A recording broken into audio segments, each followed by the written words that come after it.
क्या दे देंगे? गुड़ दे देंगे। जैसे आप लोगों ने सुना होगा और देखा भी होगा, आजकल अपन चैनलों के माध्यम से देख लेते हैं, एक भक्त नदी के किनारे तपस्या कर रहा है और तपस्या कर कर बड़ी ऊंची उत्कृष्टता को पहुंच गया और वहां पर एक देव प्रकट हो गया या भगवान प्रकट हो गया और बोलते हैं, हे वत्स बता तुझे क्या चाहिए। ऐसे तो बोलते हैं, हे वत्स बता तुझे क्या चाहिए। वो याचना करता है और जो प्रकट होता है उसको तथास्तु कहकर निकल जाता है, उसको वरदान देकर निकल जाता है। पर यहाँ पर बात कुछ हटकर है। जिन शासन में वरदान में किसी को कुछ नहीं मिलता, जो कुछ मिलता है अपने निज के पुरुषार्थ से मिलता है। किससे मिलता है? निज के पुरुषार्थ से, मेहनत से मिलता है। अगर आप मेहनत करेंगे तो आपको मिलेगा और आप मेहनत नहीं करेंगे आपको नहीं मिलेगा। जिन सांसद विरासत में मिली हुई वस्तुओं पर ज्यादा विश्वास नहीं करता, मानते हैं कि आज हमारा जन्म तीर्थंकरों के वंश में हुआ। अगर कोई आपसे पूछे कि आपके वंशज कौन है, तो हम क्या बोलेंगे? जो भी हमारी वंश परंपरा चल रही उसको बोल देंगे।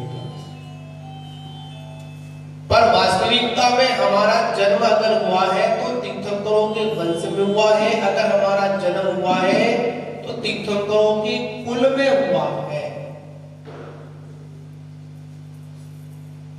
हम क्षत्रिय पुत्र हैं। कैसे पुत्र हैं? क्षत्रिय पुत्र हैं। और क्षत्रियों का कार्य क्या होता है? जब युद्ध के मैदान में होते हैं तो पीठ छुपाकर या पीठ दिखाकर नहीं भगते, पूरा युद्ध कर जाते हैं। और युद्ध नहीं ही वहां पर वो विजयश्री को भी प्राप्त करके जाते हैं। हमारे तीर्थंकरों ने जब अपने निज पुरुषार्थ की बल पर उस सिद्धत अवस्था को प्राप्त कर लिया, तो क्या हम नहीं कर सकते? अवश्य कर सकते हैं, क्योंकि अरहंत भगवान, सिद्ध भगवान हमारे आदर्श हैं। और आदर्श का मतलब क्या होता है? जो हमको सही दिशा निर्देश देते हैं, जिनके बताए हुए मार्ग पर हम चलते हैं। वो हमारे कौन होते हैं? आदर्श होते हैं, जिनसे कुछ सीखने को मिलते हैं। हम लोग जो चार दंडक हैं, चार दंडकों में चत्तारी शरणम पवम चौबी, क्या शब्द आता है? चत्तारी शरणम पवम चौबी। आखिर में शरण क्या? शरण किसे कहते हैं? जो मरण से बचाए उसे क्या कहते हैं? शरण कहते हैं। जो उनकी शरण में चला जाता है उनका जन्म मरण नष्ट हो जाता है। ऐसे उन अरहंत की शरण में, किसकी शरण में? अनी का मतलब क्या होता है? दुश्मन। किसका है? कर्मों का दुश्मन या अपना दुश्मन? बात तो वही लौट की फिर आ गई ना। अगर दुश्मन है तो अपना कहां से हुआ? पर अपना है तो दुश्मन का असर होगा। आचार्य भगवत कहते हैं एक ऐसा शत्रु है जो हमारे साथ में प्रक्षण रहता है।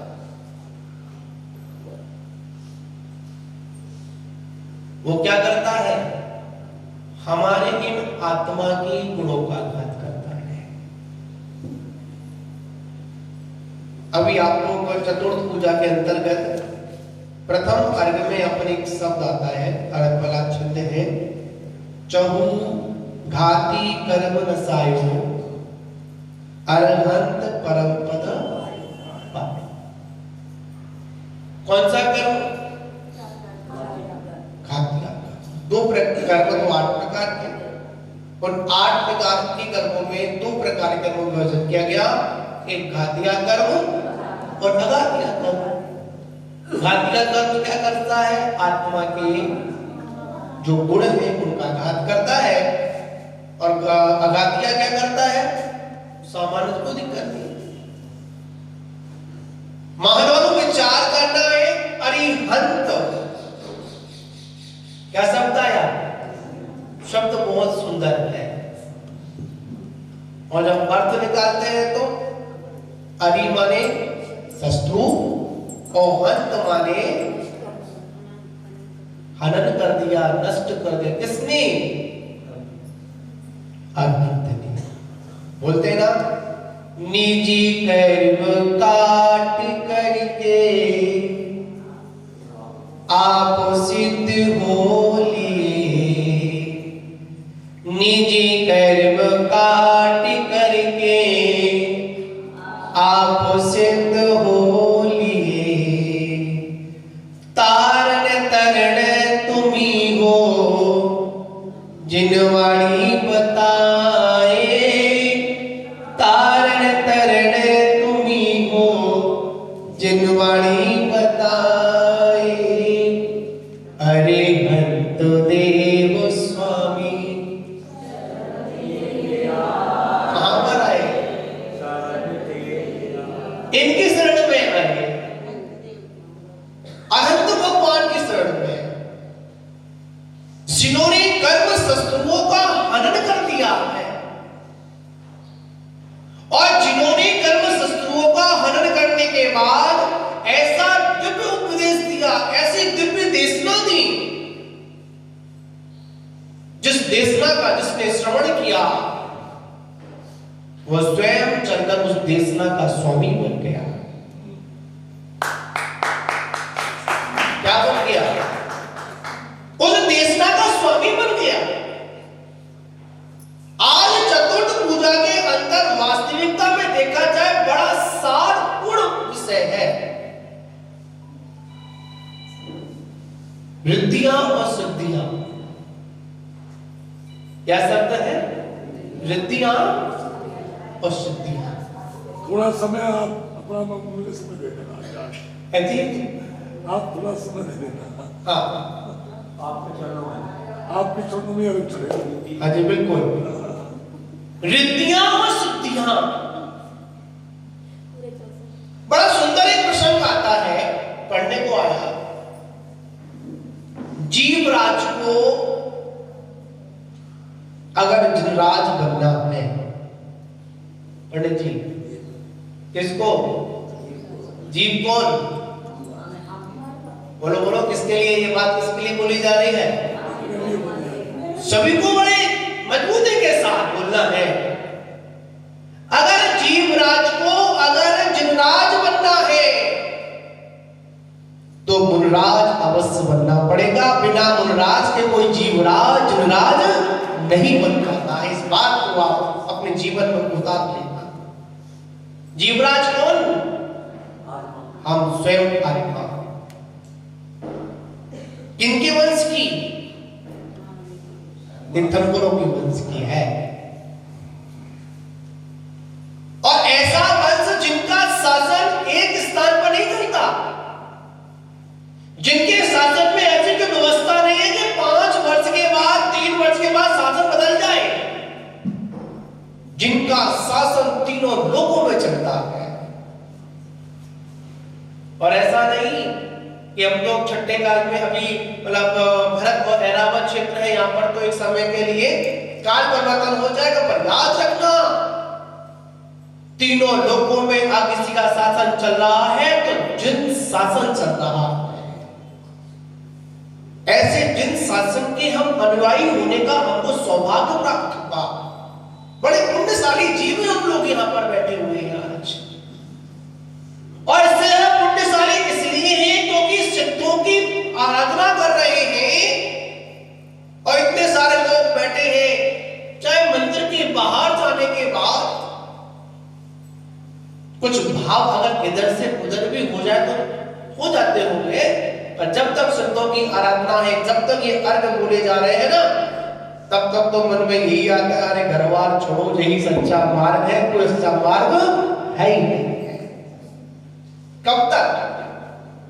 जब तक इनके चरण सानिध्य में हो, तभी तो कहते हैं इनके चरण कहां पर हो, हमारे हृदय में हमेशा स्थापित हो। हमारा ये मस्तक झुके तो कहां झुके? इन वीतरागी भगवान के चरणों में झुके, और कहीं नहीं झुके। महानुभावों, आज हमारा मस्तक हर जगह झुक जाता है। हम लोग पहचान नहीं कर पाते हैं कौन अनंत देव है। याद रखना, आचार्य भगवंतों ने कहा वीतरागता, हितोपदेशी और सर्वज्ञता, 3 गुण। कितने गुण है? 3 गुण। वीतरागता, वीतरागता, सर्वज्ञता और हितोपदेशी। जब स्वाध्याय करते बड़ी सुंदर बात आध्यात्म में आती है। हमको कितना ज्ञान है, कितना ज्ञान है? छोटा मोटा 1-2 शब्द का ज्ञान है हम लोगों को, फिर भी हमारे छोटा सा ज्ञान, और छोटा सा ज्ञान होने पर थोड़ा वैसा होता है, तुरंत हमारे मन में विकल्प आ जाता है, राग द्वेष खड़े हो जाते हैं। पर उन अनंत भगवान के ज्ञान में तो क्या रहा है? तीनों लोकालोक ज्ञान की महिमा। किसकी महिमा? और ज्ञान से मतलब क्या होता है बताओ? आत्मा। ज्ञान का मतलब क्या है? आत्मा। अपने ज्ञान में, अपने ज्ञान के द्वारा, अपने ही ज्ञान की साधना करना, तब जाकर ये शिव मार्ग प्रशस्त होता है। इसके द्वारा बात बड़ी समझने वाली है, चतुर्थ बात है। आज हम यहाँ पर सिद्धों की आराधना कर रहे हैं, और सिद्धों की आराधना में आज चतुर्थ दिन, बैलेंस का दिन है। किसका दिन है रमेश जी? बैलेंस का दिन है। अभी तक ऊपर की ओर चढ़ रहे थे, पंडित जी को ना सटपड़ी और अब सटपड़ी बोल रहे थे ना, अभी ऊपर की ओर बढ़ रहे थे। 1 दिन, 2 दिन, 3 दिन, 4 दिन।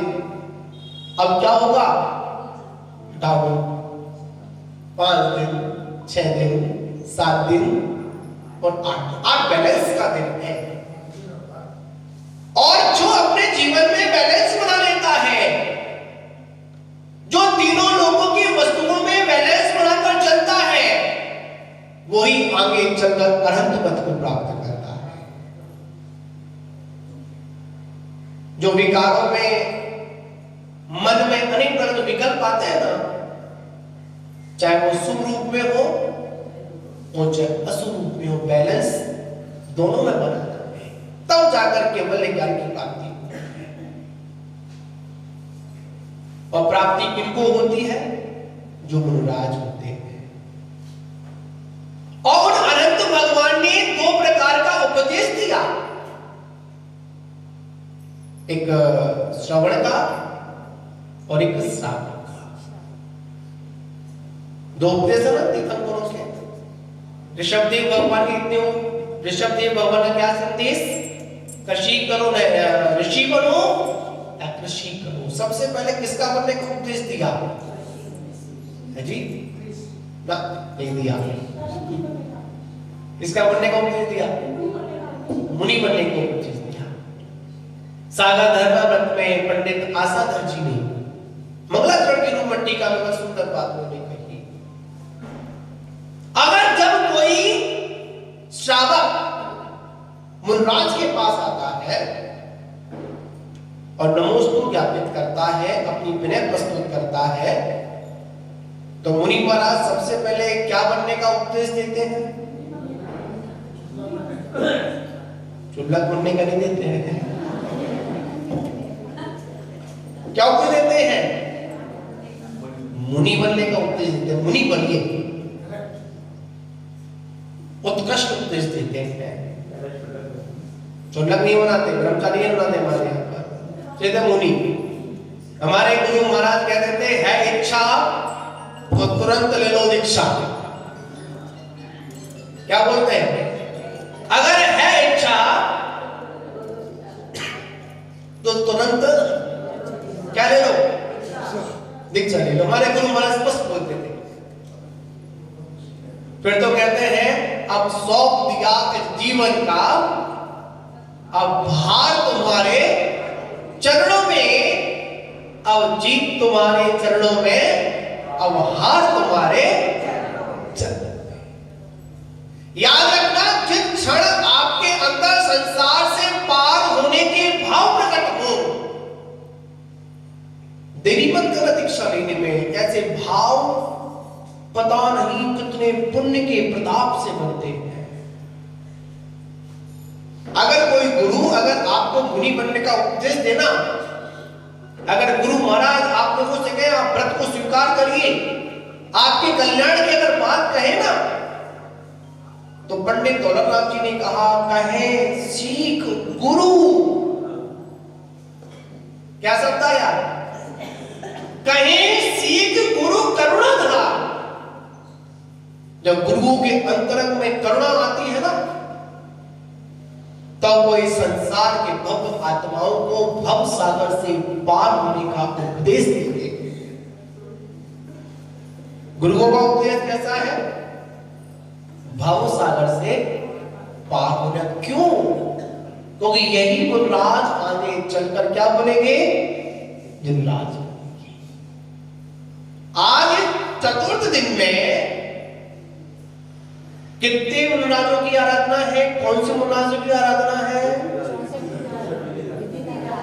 64 रिद्धिधारी महामुनराजों की, महायुद्धराजों की पूजा है। कोष्ठ बुद्धि, बीज बुद्धि, परांसवाण बुद्धि, ऐसी ऐसी विद्याएं उन मुनराजों को प्रकट हो जाती हैं। अगर हाथ में अगर नीरस भोजन रख दिया जाए, कौन सा भोजन रख दिया जाए? नीरस भोजन रख दिया जाए, तो हाथ में आदि भोजन कैसा हो जाता है? सरस भोजन हो जाता है। उन मुनराजों की आराधना है जिनका जहां पर आहार हो जाता है, वहां चक्रवर्ती की सेना भी अगर भोजन कर जाए तो भोजन कम नहीं पड़ता है। विचार करने वाली बात विद्या। पर याद रखना, हम यहां पर बुद्धियों की पूजा नहीं कर रहे हैं। इस बात का विशेष ध्यान रखना।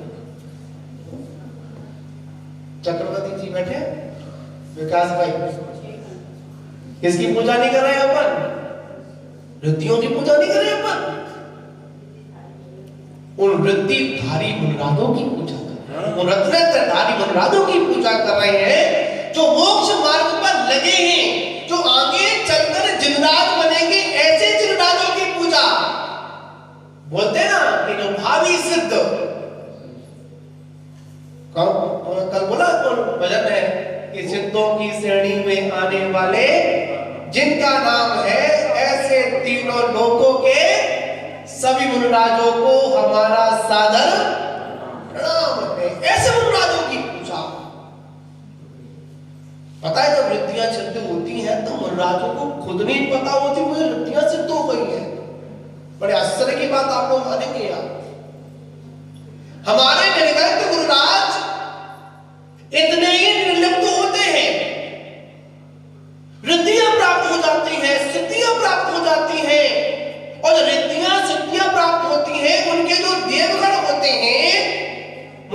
के सामने हाथ जोड़कर खड़े रहते हैं और बोलते हैं कि हे स्वामी, हमारे लिए क्या आदेश है। पर मुनराज उनकी ओर ध्यान नहीं देते हैं, अपनी साधना में और डूबते चले जाते हैं। वो कहते हैं कि मेरा लक्ष्य विद्या नहीं है, मेरा लक्ष्य तो मेरी आत्मा को इस कर्म कलंकों से निकालकर श्रद्धालय में ले जाने वाला हमारा काम है। और जो इनमें पड़ जाता है नीचे आ जाता है, जो इनको छोड़ता हुआ आगे निकल जाता है, वो आगे चलकर त्रिलोकी नाथ बन जाता है, शुद्ध भक्तों का। बंधुओं, विचार करके ऐसे ऐसे मुनराज हैं जो चलते हैं ना, जीवों से बिरादरा नहीं होती। अगर घास पर भी निकल जाए फिर भी एक जीव हिंसा नहीं होती। ऐसे ऐसे मुनराज हैं, आकाश में गमन करते हैं। इतना बड़ा शोर हो रहा हो, यहां तो कुछ नहीं, चक्रवर्ती के युद्ध चल रहे हो, सेना युद्ध कर रही हो, उसका शोर हो रहा हो, उसकी एक एक शब्द को अपने कानों से स्पष्ट सुन लेते हैं। हमारा कोई बड़ा पड़ोसी बोल रहा हो, अगर संगीत में हम सुनाई नहीं देता है, ऐसे मुनराज। और याद रखना, सबसे अगर कोई बड़ी रिद्धि है तो वो है बोधि रिद्धि। कौन सी रिद्धि है? बोधि रिद्धि, मतलब केवल ज्ञान रिद्धि। केवल ज्ञान को प्राप्त कर लेते हैं। मानव को मंजिल वही प्राप्त कर पाते हैं जो बीच के चौराहों पर रुकते नहीं है। आपने देखा होगा, जब किसी कार्य के निकलते हैं तो बहुत लोग होते हैं, भटकाने वाले लोग होते हैं, और जगह जगह पर ये विषयों की जो चाह है ना, वो क्या कर रही है? हमको भटकाती है, हमको क्या करती है? डकवाती है, ऐसा नहीं, ऐसा नहीं, ऐसा नहीं, ऐसा, मतलब बहुत विकल्प करती है। पर आचार्य भगवत कहते हैं नहीं, हमारा लक्ष्य क्या होना चाहिए? हमारी आत्मा की होना चाहिए। हम लोग भगवान की पूजा कर रहे हैं ना, भगवान की पूजा करने का उद्देश्य क्या है? दुख तो खाओ, कम मत खाओ, बोलते हैं ना, दुख को खाओ, कम मत खाओ, कोई लाभ हो, सुगाई को मरण हो, और क्या बोला? समाधि मरण हो। हम लोग कोल्हापुर में थे, गुरु महाराज के पास थे, उनके चरण सानिध्य में थे कोल्हापुर में। तो ऐसी प्रसंग चल रहा था सुबह की स्वाध्याय में, और एक व्यक्ति ने नमोस्तु किया, और जब नमोस्तु किया, नमोस्तु करने के बाद आचार्य महाराज ने आशीर्वाद दिया। तो एक प्रसंग चला, अगर कोई भक्त या कोई मुनि अगर किसी आचार्य को नमोस्तु करे और आचार्य बोलते समाधिस्तु,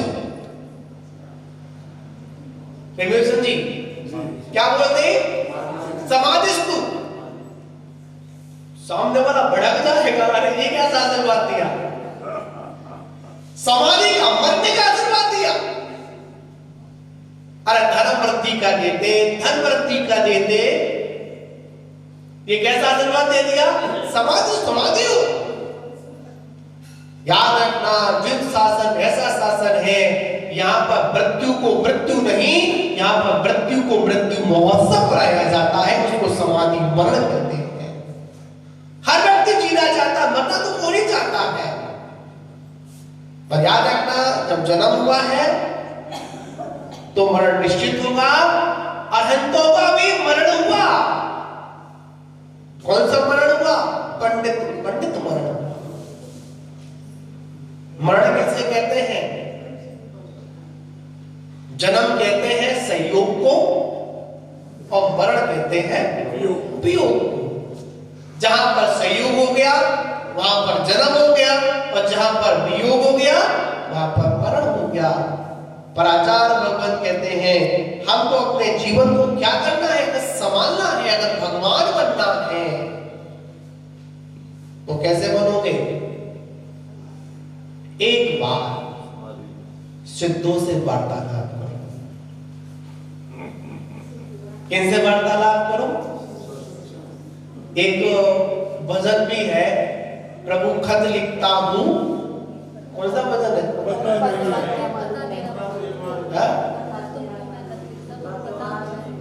हाँ, प्रभु तुमको खत लिखता हूं और पता मुझे पता नहीं, मालूम नहीं। अरे याद रखना, एक बार इन विकराल मुद्रा को देखकर, किसको देखकर? जिंदगी में एक बार एक विकरालता की मुद्रा को देखकर अपने स्वरूप का अवलोकन कर लेना। क्या कर लेना? एक बार प्रभु जैसे आप हैं वैसा ही मैं हूं। ये भक्ति मैं इसलिए आपके चरणों में कर रहा हूं, आराधना इसलिए कर रहा हूं, द्रव्य इसलिए चढ़ा रहा हूं। हे प्रभु, मेरा उपयोग बड़ा चंचल है। अपने उपयोग को संभालने के लिए द्रव्य समर्पित कर रहा हूं, पर लक्ष्य क्या है?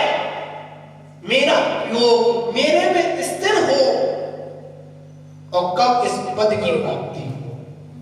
इसलिए पूजा करते हैं हम लोग। तत्वा सूत्र में आचार्य महास्वामी क्या बोलते हैं? बंदे तद्गुण लगता है।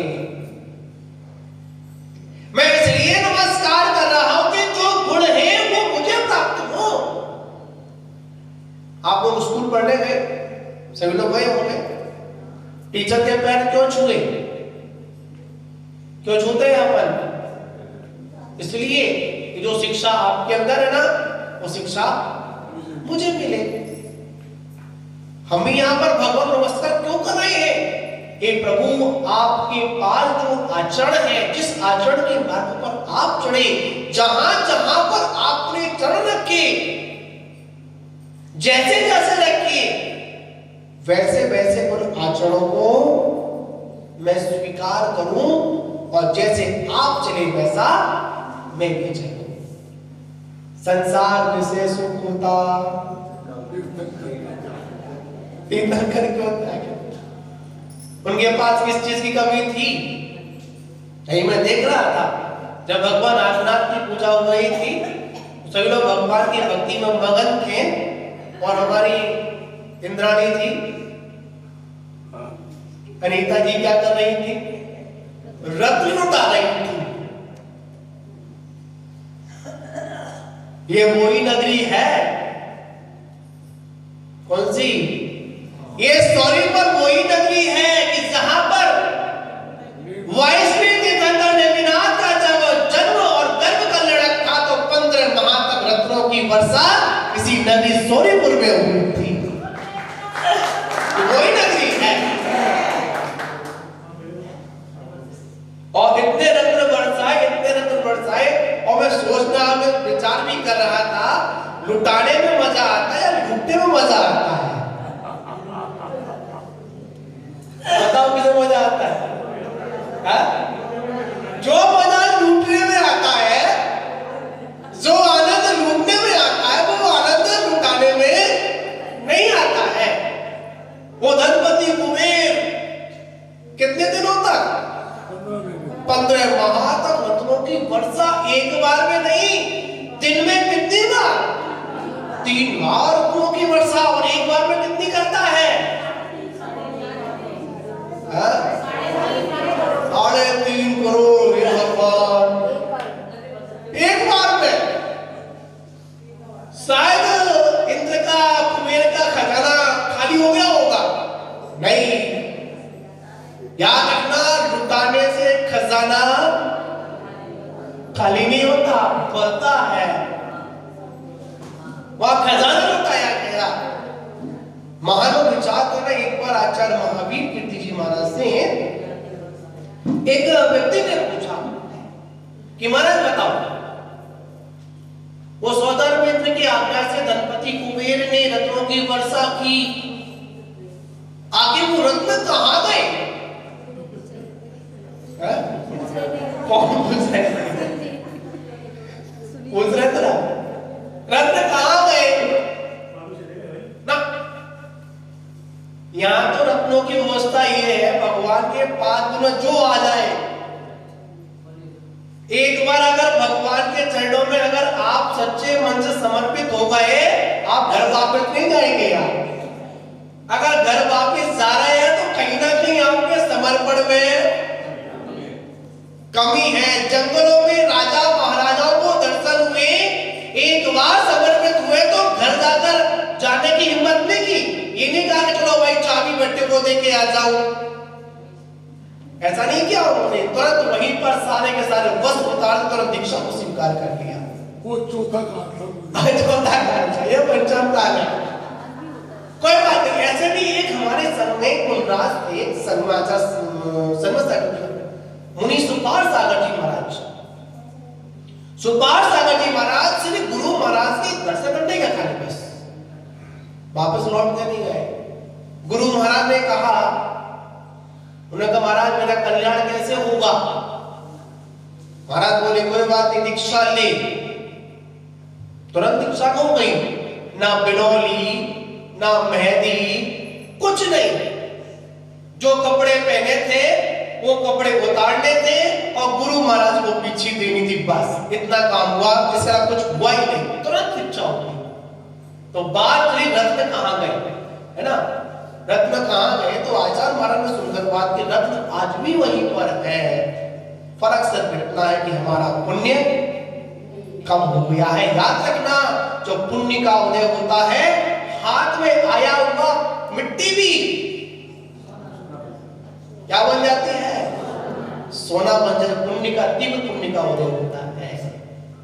जब तीव्र पुण्य का उदय है, हाथ में आई हुई मिट्टी भी सोना बन जाती है। और जब पाप कर्म का उदय आता है ना, तो हाथ में आया हुआ सोना भी मिट्टी बन जाता है। ये सारे पुण्य और पाप का फर्क है। बंधुओं, विचार करना है, ना रत्नों के चक्कर में पड़ना है, ना रिद्धियों के चक्कर में पड़ना है, ना सिद्धियों के चक्कर में पड़ना है। अगर हमको पढ़ना है तो सिद्ध चक्र के चक्कर में पढ़ना है, सिद्धों के समूह के बीच में पढ़ना है। क्या विशेषता? एक सिद्ध में अनंत सिद्ध। हम लोग डरते हैं ना, अरे तू यहाँ कैसे बैठ गया, तू यहाँ कैसे बैठ गया, ये मेरी जगह, ये मेरी जगह। तो गुरु महाराज कहते हैं, जो जिनेंद्र भगवान के चरणों में, विधान आदि में शांति से नहीं बैठ पाते, वो सिद्धों के साथ भी नहीं बैठ पाते। पहले यहां सभी एक साथ बैठो, एक साथ समूह के साथ में पूजा करो।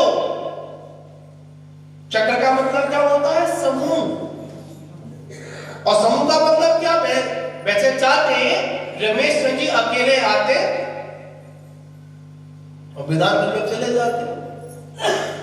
क्या समझ में आई? अकेले आते और करके चले जाते। और समूह के साथ में क्यों आए? क्योंकि इनको समूह के साथ में ऊपर भी बैठना है, इसलिए सबको साथ लेकर आते हैं। जो समूह के साथ नहीं बैठ पाता है, जब परिवार में हो, जब समाज में हो, जब भगवान की आराधना में हो, जो एक साथ एक जगह पर नहीं बैठ पाता है, याद रखना वो सिद्धालय में भी एक साथ नहीं बैठ पाता है। इसलिए कहा जाता है यहाँ पर सभी की रिहर्सल है। मंचन कहाँ करना है? सिद्धालय में जाकर मंचन करना। एक सिद्ध में अनंत सिद्ध और सबकी सत्ता अलग अलग। महान बाबू, यहाँ पर हमको मुनराज बनना है। मुनराज बनना है किसको? जीव को बनना है। तो महान बाबू, जिनेंद्र भगवान की भक्ति हमारे जीवन स्थिति क्या लेकर आती है? एक शांति लेकर आती है। और शांति ही हमारे लिए मोक्ष है।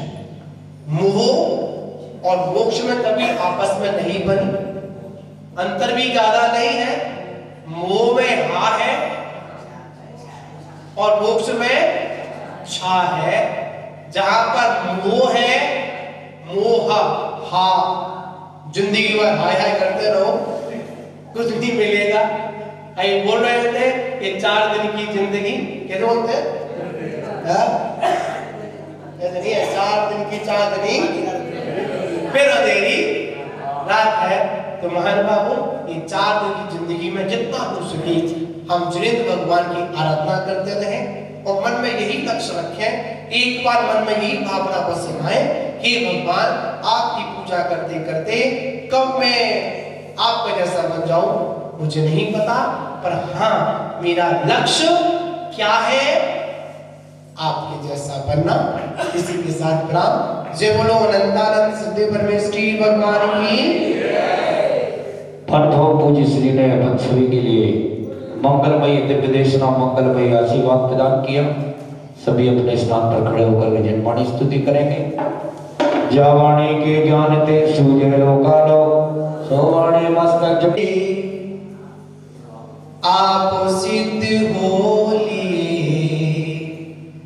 निजी कर्म काट करके, आप सिद्ध होलिए तारण तरण तुम्ही हो जिनवाणी बताए, तारण तरण तुम्ही हो जिनवाणी बताए। अरे हंत देव स्वामी कहां पर आए, इनकी शरण में आए, अनंत भगवान की शरण में, जिन्होंने कर्म शस्त्रों का हनन कर दिया है और जिन्होंने कर्म शस्त्रों का हनन करने के बाद ऐसा दिव्य उपदेश दिया, ऐसी दिव्य देशना दी, जिस देशना का जिसने श्रवण किया वह स्वयं चलकर उस देशना का स्वामी बन गया। क्या बन गया? उस देशना का स्वामी बन गया। आज चतुर्थ पूजा के अंदर वास्तविकता में देखा जाए बड़ा सारपूर्ण विषय है। रिद्धियां और सिद्धियां, क्या शब्द है? रिद्धियां और सिद्धियां। थोड़ा समय आप अपना मुझे समय दे देना। है जी? आप थोड़ा समय दे देना। हाँ आपके चरणों में अभी चलेगा। हाँ जी बिल्कुल। रिद्धियां और सिद्धियां, बड़ा सुंदर एक प्रसंग आता है, पढ़ने को आया। जीवराज को अगर जिनराज बनना है, पंडित जी किसको? जीव कौन? बोलो बोलो, किसके लिए ये बात किसके लिए बोली जा रही है? सभी को बड़े मजबूती के साथ बोलना है। अगर जीवराज को अगर जिनराज बनना है तो मुनराज अवश्य बनना पड़ेगा। बिना मुनराज के कोई जीवराज जिनराज नहीं बन पाता है। इस बात को आप अपने जीवन में उतार लेना। जीवराज कौन? हम स्वयं आत्मा। किनके वंश की? तीर्थंकरों के वंश की है। और ऐसा वंश जिनका शासन एक स्थान पर नहीं चलता, जिनके शासन में ऐसी कोई व्यवस्था नहीं है कि 5 वर्ष के बाद 3 वर्ष के बाद शासन बदल जाए, जिनका शासन तीनों लोकों में चलता है।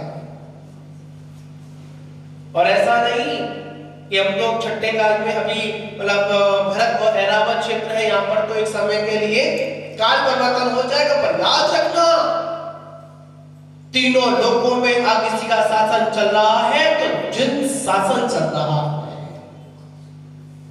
ऐसे जिन शासन के हम अनुयायी होने का हमको सौभाग्य प्राप्त हुआ। बड़े पुण्यशाली जीव हम लोग यहाँ पर बैठे हुए हैं आज। और इससे पुण्यशाली इसलिए हैं क्योंकि सिद्धों की आराधना कर रहे हैं और इतने सारे लोग बैठे हैं। चाहे मंदिर के बाहर जाने के बाद कुछ भाव अगर इधर से उधर भी हो जाए तो हो जाते होंगे, पर जब तक सिद्धों की आराधना है, जब तक ये अर्घ बोले जा रहे हैं ना, तब तक तो मन में यही आता है, अरे घर बार छोड़ो, यही सच्चा मार्ग है, कोई सच्चा मार्ग है ही नहीं। कब तक? जब तक इनके चरण सानिध्य में हो। तभी तो कहते हैं इनके चरण कहां पर हो? हमारे हृदय में हमेशा स्थापित हो। हमारा ये मस्तक झुके तो कहां झुके? इन वीतरागी भगवान के चरणों में झुके, और कहीं नहीं झुके। महानुभावों, आज हमारा मस्तक हर जगह झुक जाता है। हम लोग पहचान नहीं कर पाते हैं कौन अनंत देव है। याद रखना, आचार्य भगवंतों ने कहा वीतरागता, हितोपदेशी और सर्वज्ञता, 3 गुण। कितने गुण है? 3 गुण। वीतरागता, मतलब वीतरागता, सर्वज्ञता और हितोपदेशी। जब स्वाध्याय करते बड़ी सुंदर बात आध्यात्म में आती है। हमको कितना ज्ञान है? कितना ज्ञान है? छोटा मोटा 1-2 शब्द का ज्ञान है हम लोगों को। फिर भी हमारे छोटा सा ज्ञान, और छोटा सा ज्ञान होने पर थोड़ा विषय होता है, तुरंत हमारे मन में विकल्प आ जाता है, राग द्वेष खड़े हो जाते हैं। पर उन अनंत भगवान के ज्ञान में तो क्या रहा है?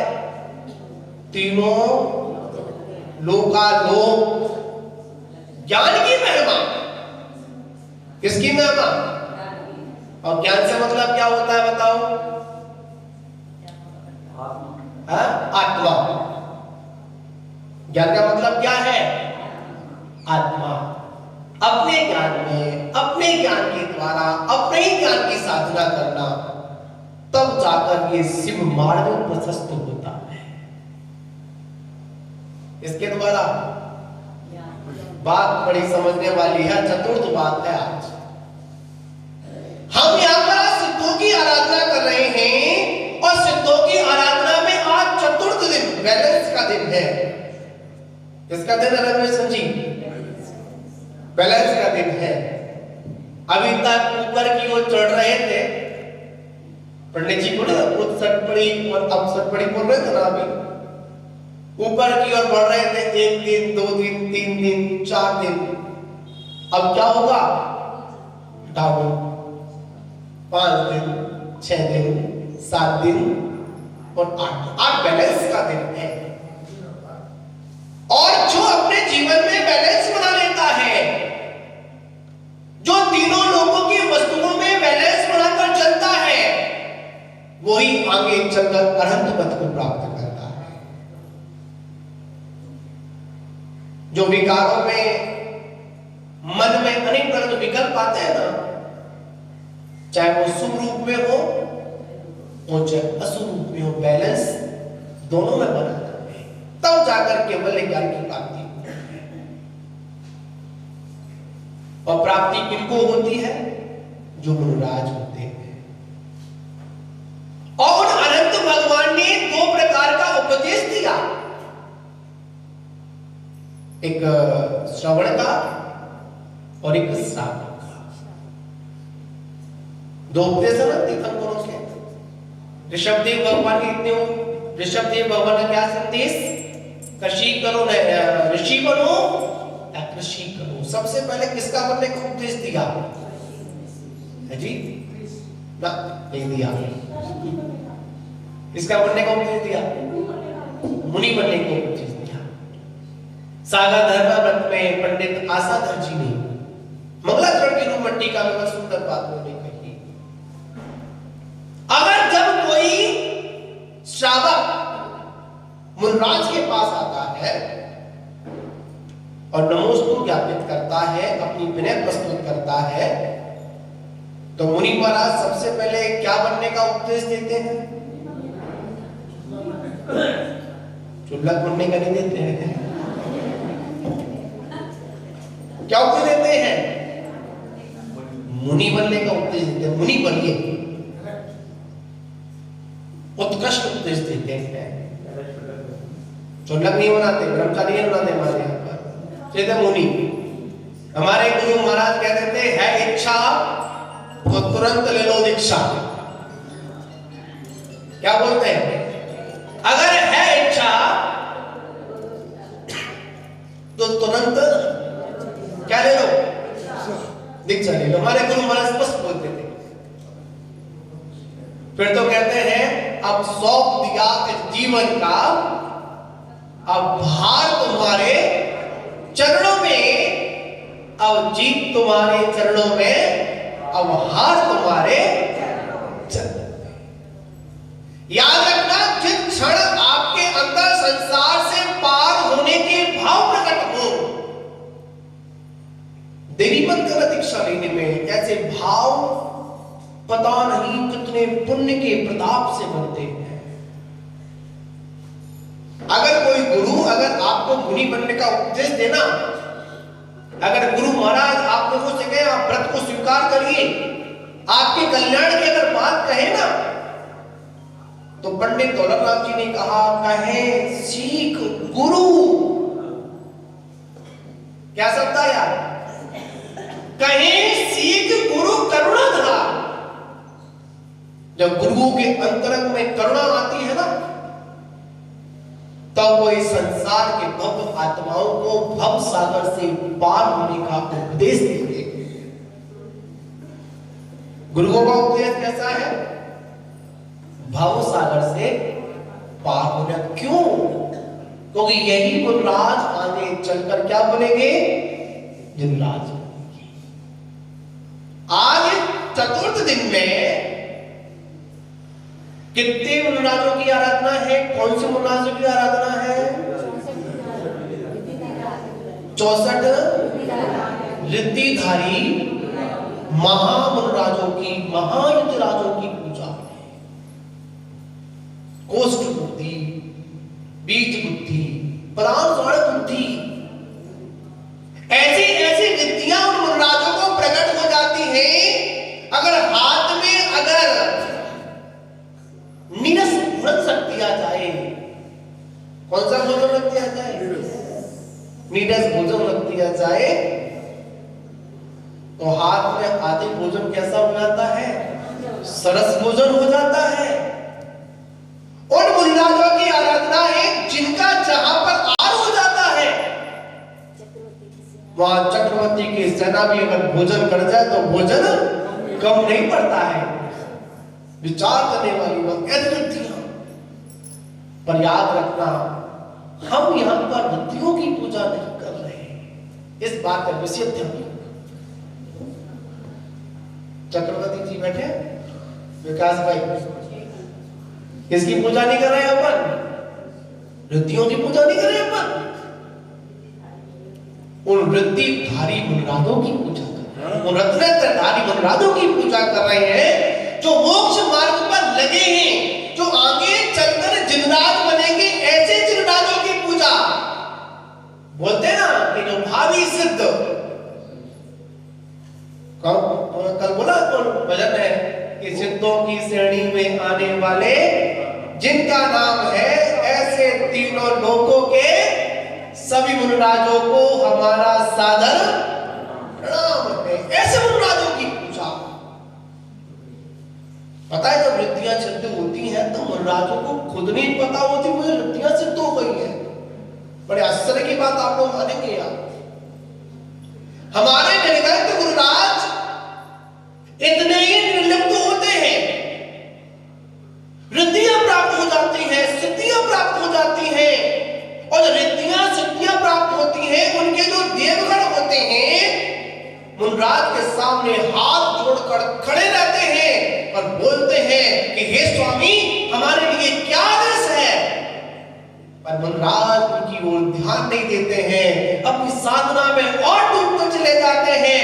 वो कहते हैं कि मेरा लक्ष्य रिद्धियां नहीं है, मेरा लक्ष्य तो मेरी आत्मा को इस कर्म कलंकों से निकालकर श्रद्धालय में ले जाने वाला हमारा काम है। और जो इनमें पड़ जाता है नीचे आ जाता है, जो इनको छोड़ता हुआ आगे निकल जाता है, वो आगे चलकर त्रिलोकी नाथ बन जाता है, सिद्ध बच्चों प्राप्त करता है।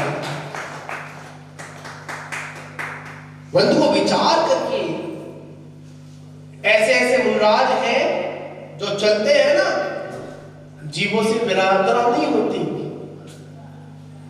अगर घास पर भी निकल जाए फिर भी एक जीव हिंसा नहीं होती। ऐसे ऐसे मुनराज हैं, आकाश में गमन करते हैं।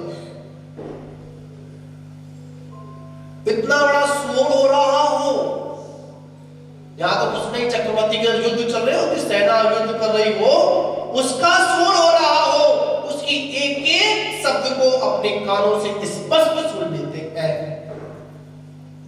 हमारा कोई बड़ा पड़ोसी बोल रहा हो, अगर संगीत में हम सुनाई नहीं देता है, ऐसे मुनराज। और याद रखना, सबसे अगर कोई बड़ी रिद्धि है तो वो है बोधि रिद्धि। कौन सी रिद्धि है? बोधि रिद्धि, मतलब केवल ज्ञान रिद्धि। केवल ज्ञान को प्राप्त कर लेते हैं। मानव को मंजिल वही प्राप्त कर पाते हैं जो बीच के चौराहों पर रुकावट रुकते नहीं है। आपने देखा होगा, जब किसी कार्य के निकलते हैं तो बहुत लोग होते हैं, भटकाने वाले लोग होते हैं। और जगह जगह पर ये विषयों की जो चाह है ना, वो क्या कर रही है? हमको भटकाती है, हमको क्या करती है? डकवाती है। ऐसा नहीं, ऐसा नहीं, ऐसा नहीं, ऐसा, मतलब बहुत विकल्प करती है। पर आचार्य भगवत कहते हैं नहीं, हमारा लक्ष्य क्या होना चाहिए? हमारी आत्मा की होना चाहिए। हम लोग भगवान की पूजा कर रहे हैं ना, भगवान की पूजा करने का उद्देश्य क्या है?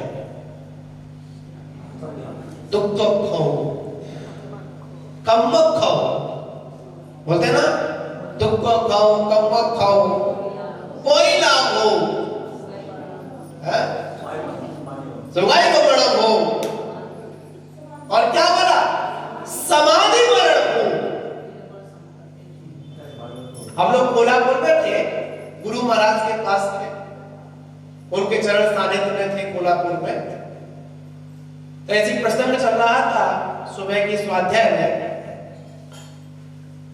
और एक व्यक्ति ने नमोस्तु किया, और जब नमोस्तु किया, नमोस्तु करने के बाद आचार्य महाराज ने आशीर्वाद दिया। तो एक प्रसंग चला, अगर कोई भक्त या अगर कोई मुनि अगर किसी आचार्य को नमोस्तु करे और आचार्य बोलते समाधिस्तु, जी क्या बोलते? समाधिस्तु। सामने वाला भड़क जाएगा, अरे ये क्या आशीर्वाद दिया? समाधि का, मरने का आशीर्वाद दिया। अरे धर्म वृद्धि का देते, धन वृद्धि का देते, ये कैसा आशीर्वाद दे दिया? समाधि, समाधि हो। याद रखना, जिन शासन ऐसा शासन है, यहां पर मृत्यु को मृत्यु नहीं, यहां पर मृत्यु को मृत्यु महोत्सव कराया जाता है, उसको समाधि मरण कहते हैं। हर व्यक्ति जीना चाहता है, मरना तो कोई नहीं चाहता है। पर याद रखना, जब जन्म हुआ है तो मरण निश्चित होगा, अरहंतों का भी मरण हुआ। कौन सा मरण हुआ? पंडित, पंडित मरण। मरण कैसे कहते हैं? जन्म कहते हैं संयोग को, और मरण कहते हैं वियोग को। जहां पर संयोग हो गया वहां पर जन्म हो गया, और जहां पर वियोग हो गया वहां पर मरण हो गया। पर आचार्य भगवत कहते हैं, हमको अपने जीवन को क्या करना है? संभालना है। अगर भगवान बनना है तो कैसे बनोगे? एक बार सिद्धों से वार्तालाप करो। किनसे वार्तालाप करो? एक भजन भी है, प्रभु खत लिखता हूं। कौन सा भजन है?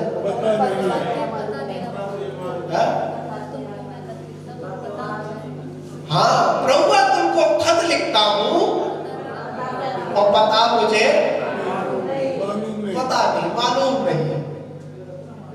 अरे याद रखना, एक बार इन वीतराग मुद्रा को देखकर, किसको देखकर? जिंदगी में एक बार वीतरागता की मुद्रा को देखकर अपने स्वरूप का अवलोकन कर लेना। क्या कर लेना?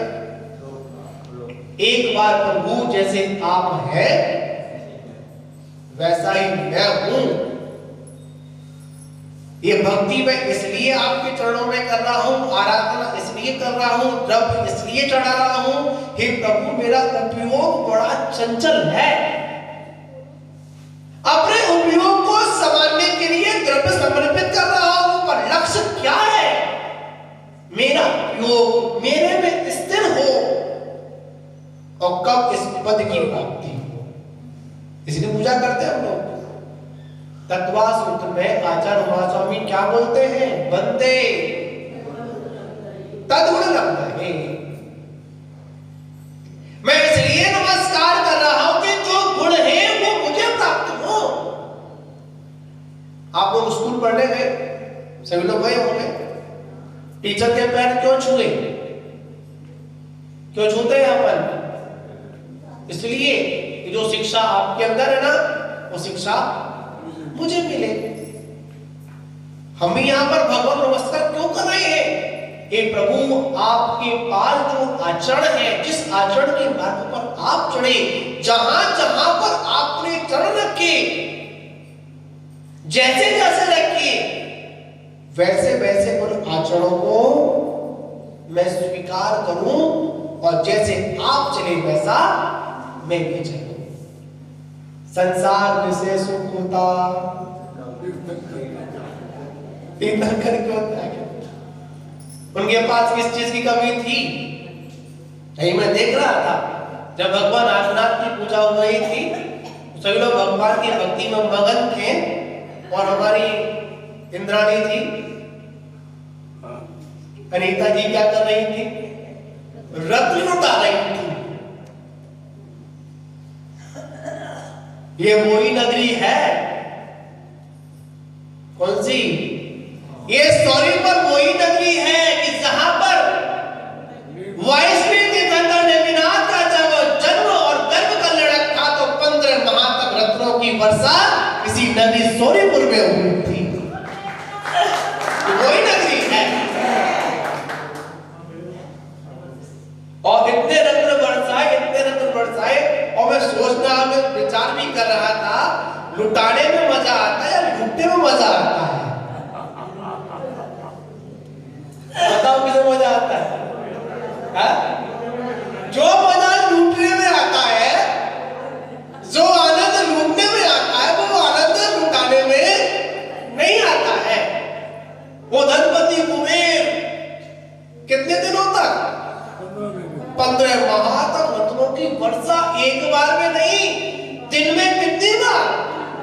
3 बार रत्नों की वर्षा। और एक बार में कितनी करता है? 3.5 करोड़। हे भगवान, एक बार में। शायद इंद्र का, कुबेर का खजाना खाली हो गया होगा। नहीं, याद रखना, लुटाने से खजाना खाली नहीं होता, बढ़ता है। वह खजाना लुटाया गया। महानव विचार करना। एक बार आचार्य महावीर कीर्ति जी महाराज से एक व्यक्ति ने पूछा कि महाराज बताओ, वो सौदागर मित्र की आज्ञा से धनपति कुबेर ने रत्नों की वर्षा की, आगे वो रत्न कहां गए? कौन पूछ रहे थे? पूछ रहे थे ना, रत्न कहां गए ना? यहां तो रत्नों की व्यवस्था ये है, भगवान के पास में जो आ जाए, एक बार अगर भगवान के चरणों में अगर आप सच्चे मन से समर्पित हो गए, आप घर वापस नहीं जाएंगे। अगर घर वापस जा रहे हैं तो कहीं ना कहीं आपके समर्पण में कमी है। जंगलों में राजा महाराजाओं को दर्शन हुए, एक बार समर्पित हुए तो घर जाकर जाने की हिम्मत नहीं की। ये नहीं कहा कि चलो भाई चाबी बेटे को दे के आ जाओ, ऐसा नहीं किया उन्होंने। तुरंत वहीं पर सारे के सारे वस्त्र उतार कर दीक्षा को स्वीकार कर लिया। वो चौथा काल था। चौथा काल था, ये पंचम काल है। कोई बात नहीं। ऐसे भी एक हमारे संग में कुलराज थे, मुनि सुपार सागर जी महाराज। सुपार सागर जी महाराज श्री गुरु महाराज के दर्शन करने का खाली बस वापस लौट के नहीं गए। गुरु महाराज ने कहा, उन्होंने कहा महाराज मेरा कल्याण कैसे होगा? महाराज बोले कोई बात नहीं, दीक्षा ले। तुरंत दीक्षा हो गई, ना बिनौली ना मेहंदी, कुछ नहीं। जो कपड़े पहने थे वो कपड़े उतारने थे और गुरु महाराज को पीछे देनी थी, बस इतना काम हुआ। इसका कुछ हुआ ही नहीं, तुरंत दीक्षा हो गई। तो बात रही रत्न कहाँ गए, है ना?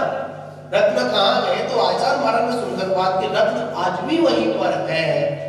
फर्क सिर्फ इतना है कि हमारा पुण्य कम हो गया है। याद रखना, जो पुण्य का उदय होता है, हाथ में आया हुआ मिट्टी भी क्या बन जाती है? सोना बन जाए। पुण्य का, तीव्र पुण्य का उदय होता है। जब तीव्र पुण्य का उदय है, हाथ में आई हुई मिट्टी भी सोना बन जाती है। और जब पाप कर्म का उदय आता है ना, तो हाथ में आया हुआ सोना भी मिट्टी बन जाता है। ये सारे पुण्य और पाप का फर्क है। बंधुओं, विचार करना है, ना रत्नों के चक्कर में पड़ना है, ना रितियों के चक्कर में पड़ना है, ना सिद्धियों के चक्कर में पड़ना है। अगर हमको पढ़ना है तो सिद्ध चक्र के चक्कर में पढ़ना है, सिद्धों के समूह के बीच में पढ़ना है। क्या विशेषता? एक सिद्ध में अनंत सिद्ध। हम लोग डरते हैं ना, अरे तू यहाँ कैसे बैठ गया, तू यहाँ कैसे बैठ गया, ये मेरी जगह, ये मेरी जगह। तो गुरु महाराज कहते हैं, जो जिनेंद्र भगवान के चरणों में, विधान आदि में शांति से नहीं बैठ पाते, वो सिद्धों के साथ भी नहीं बैठ पाते। पहले यहां सभी एक साथ बैठो, एक साथ समूह के साथ में पूजा करो। चक्र का मतलब क्या होता है? समूह। और समूह का मतलब क्या? वैसे चाहते रमेश जी अकेले आते और विधान करके चले जाते। क्या समझ में आई? अकेले आते और करके चले जाते। पर समूह के साथ में क्यों आए? क्योंकि इनको समूह के साथ में ऊपर भी बैठना है, इसलिए सबको साथ लेकर आते हैं। जो समूह के साथ नहीं बैठ पाता है, जब परिवार में हो, जब समाज में हो, जब भगवान की आराधना में हो, जो एक साथ एक जगह पर नहीं बैठ पाता है, याद रखना वो सिद्धालय में भी एक साथ नहीं बैठ पाता है। इसलिए कहा जाता है यहाँ पर सभी की रिहर्सल है। मंचन कहाँ करना है? सिद्धालय में जाकर मंचन करना। एक सिद्ध में अनंत सिद्ध, और सबकी सत्ता अलग अलग। महान बाबू, यहाँ पर हमको मुनराज बनना है। मुनराज बनना है किसको? जीव को बनना है। तो महान बाबू, जिनेंद्र भगवान की भक्ति हमारे जीवन स्थिति क्या लेकर आती है? एक शांति लेकर आती है, और शांति ही हमारे लिए मोक्ष है। मोह और मोक्ष में कभी आपस में नहीं बनी, अंतर भी ज्यादा नहीं है। मोह में हा है और मोक्ष में छा है।